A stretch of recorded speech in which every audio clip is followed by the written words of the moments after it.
Young man growing up in New York City, I refused to pledge allegiance to the flag. Of course, I was sent to the principal's office, and he asked me, "Why don't you want to pledge allegiance?" "Everybody does."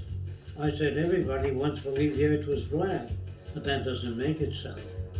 I explained that America owed everything it has to other cultures and other nations, and that I would rather pledge allegiance to the earth and everyone on it. Needless to say, it wasn't long before I left school entirely, and I set up a lab in my bedroom. There I began to learn about science and nature.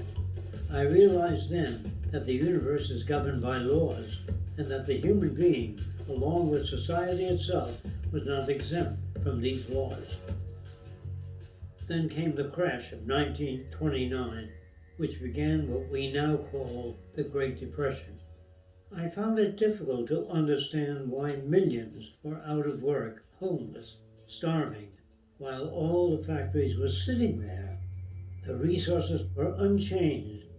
It was then that I realized that the rules of the economic game were inherently invalid.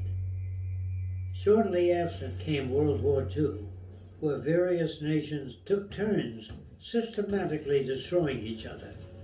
I later calculated that all the destruction and wasted resources spent on that war could have easily provided for every human need on the planet.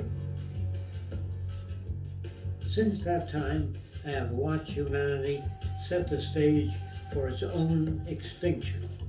I have watched as the precious finite resources are perpetually wasted and destroyed in the name of profit and free markets. I have watched the social values of society be reduced into a base artificiality of materialism and mindless consumption. And I have watched as the monetary powers control the political structure of supposedly free societies. I'm 94 years old now, and I'm afraid my disposition is the same as it was 75 years ago. This shit's got to go.